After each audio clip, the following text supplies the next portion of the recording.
अवधूत चिंतन श्री गुरुदेव दत्त श्री स्वामी समर्थ. एक नवीन व्हिडिओमध्ये सर्वांचं खूप खूप मनापासून स्वागत आहे. तर आजच्या व्हिडिओमध्ये मी तुम्हाला सांगणार आहे की आपण घरच्या घरी कर्पूर होम कसा करायचा किंवा रोज कर्पूर होम कसा करायचा. आता अमावस्या येत आहे तर आपण अमावस्याला कर्पूर होम करतोच, पण महिन्यातून एकदा तो होतो. पण घरामध्ये आपल्या निगेटिव्हिटी रोज येत असते, कारण आपण बाहेर जातो, बाहेरचे लोक, बाहेरचं वातावरण, बाहेरची निगेटिव्हिटी आपण आपल्या घरामध्ये सोबत घेऊन येत असतो. आणि तीच रोजच्या रोज निगेटिव्हिटी आपली घरातली जाण्यासाठी घरच्या घरी आपण कर्पूर होम म्हणजे रोज कसा करायचा त्याचीच माहिती बघणार आहोत. त्याच्या व्हिडिओ शेवटपर्यंत नक्की बघा. कारण कर्पूर होम आपण आपल्या घरामध्ये केला ना तर पूर्ण निगेटिव्हिटी, अलक्ष्मी पूर्ण घरातली निघून जात असते आणि घरामध्ये एक सकारात्मक ऊर्जा राहत असते. किंवा घरामध्ये काही कीटकनाशक जंतू असतील, त्याच्यानंतर घरात आजारी एखाद्या व्यक्ती असेल, त्याचा सुद्धा आजार बरा होण्यास मदत होत असते. कारण त्याच्यामुळे कर्पूर होम खूप महत्त्वाचा आहे. तर कर्पूर होम रोजच्या रोज कसा करायचा, खूप सोपा आहे. जास्त त्याला काहीच करायची गरज पडत नाहीये. आणि काय करायचं, एक श्रीफळ घ्यायचं, त्याची सेंडी काढून घ्यायची. आता रोज कर्पूर होम कसा करायचा मी ते सांगते तुम्हाला.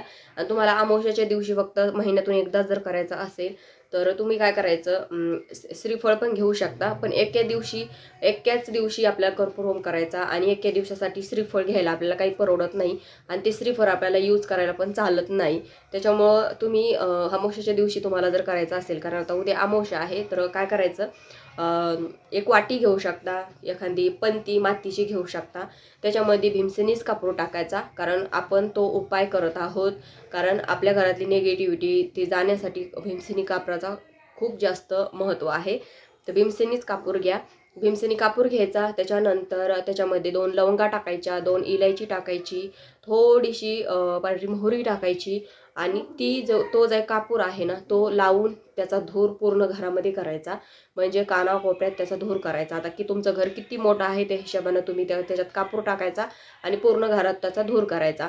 फक्त टॉयलेट बाथरूम सोडून पूर्ण घरात त्याचा धूर करायचा.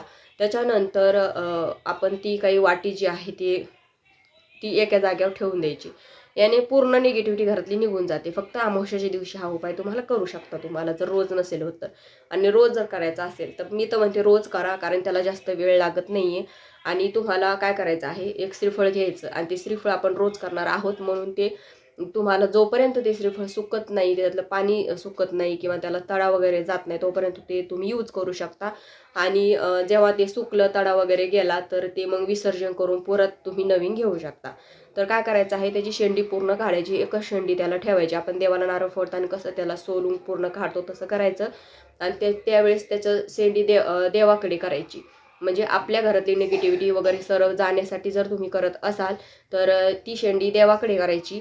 आणि जर तुम्हाला जर तुमच्यासाठी जर उपाय करायचा असेल, म्हणजे बऱ्याच वेळेस असं होतं ना की मनात भीती वाटते, अचानक झोपीमध्ये दचकतं, वाईट स्वप्न पडतात आणि म्हणजे आपल्याला वाटतं असेल की माझ्यात काहीतरी निगेटिव्हिटी आहे, वाईट विचार वगैरे येतात. तर ती असं होत असेल तर ती शेंडी तुम्ही तुमच्याकडे करू शकता नारळाची. त्याच्यानंतर त्याच्यावर भीमसेनी कापूर ठेवायचा, लवंग, इलायची वगैरे ठेवून तो लावून त्याचा धूर तुम्ही तुमच्या घरामध्ये करू शकता. आता हा धूर करते वेळेस काय म्हणायचं, स्वामींचा मंत्र, सरळ स्वामींचा मंत्र म्हणायचा, दुसरं काही तुम्हाला म्हणायची गरज नाही. नाहीतर मग गोरक्षाचा मंत्र पण तुम्ही म्हणू शकता. ओम श्री चैतन्य गोरक्षाय नमः किंवा धडक स्वामींचा मंत्र आपल्याला म्हणू शकतो आपण. तर स्वामींचा मंत्र म्हणत म्हणत म्हणत म्हणत तुम्ही सर्व घरभर तो धूर करायचा आहे. किंवा रोज देवपूजा करणं झाली, देवपूजा झाल्यावर लगेच तिथे बसून तुम्ही कापूर लावून स्वामींचा एक माळ जप पण करू शकता. याने पण काय होतं ना की पूर्ण घरामध्ये त्याचा धूर जातोच, असं नाही की जात नाही म्हणून. तर हे सुद्धा रोज जर तुम्हाला करायचं असेल तर तुम्ही एका जागेवर बसून पण तो कर्पूर होम करू शकता. पूर्ण घरात भर तुम्हाला फिरायची गरज नाही. देवपूजा झाली की लगेच थोडासा कापूर घेऊन त्या श्रीफळ ठेवून एक माळ घ्यायची हातामध्ये किंवा 108 वेळेस काउंट करायचं आणि स्वामींचा मंत्र म्हणायचा. जोपर्यंत स्वामींचा मंत्र चालू आहे तोपर्यंत कापूर पण चालू ठेवायचा. आणि असा हा कर्पूर होम तुम्ही रोजच्या रोज साध्या सोप्या सिंपल पद्धतीने तुम्ही करू शकता घरच्या घरी. याने खूप जास्त फरक पडतो. बघा, आपण जर काही करायला गेलो तर एकदम कोणत्याच गोष्टीचा आपल्याला फरक पडत नाही. तुम्ही रोज रोज रोज जर करायला गेले तर नक्कीच त्याचा परिणाम तुम्हाला जाणवतो, त्या गोष्टीचा परिणाम आपल्यावर होतो आणि आपल्याला हळूहळू फरक पण दिसायला लागतो. तर कर्पूर होमसुद्धा खूप प्रभावी उपाय आहे. तुम्हाला जर याचा अनुभव घ्यायचा असेल तर रोजच्या रोज तुम्ही करा. बाकी तुम्हाला काहीच करायची गरज पडणार नाही. प्रत्येक अमावस्याला न करता रोज करा. कारण रोजच्या जीवनामध्ये माणसाच्या खूप जास्त काही होत असतं आणि त्याचा परिणाम आपल्यावर होतो, आपल्या परिवारावर होतो, आपल्या घरावर होतो, सर्व गोष्टीवर आपल्या होत असतो आणि त्याचा होऊ नये म्हणून तुम्ही ह्या गोष्टी रोज कर्पूर होम करा. बघा तुम्हाला किती फरक पडेल त्याने. बघा स्वतःमधली निगेटिव्हिटी घालण्यासाठी पण तुम्ही हा उपाय करू शकता. घरातली निगेटिव्हिटी घालण्यासाठी पण हा उपाय तुम्ही करू शकता. आता असं नाही की आता जो घरातला व्यक्ती देवपूजा करतो त्यांनीच करावं म्हणून मान नाही आहे. घरातल्या इतर व्यक्तींनी केला तरीही चालतो. तर आय होप तुम्हाला समजलं असेल कर्पूर होम कसा करायचा.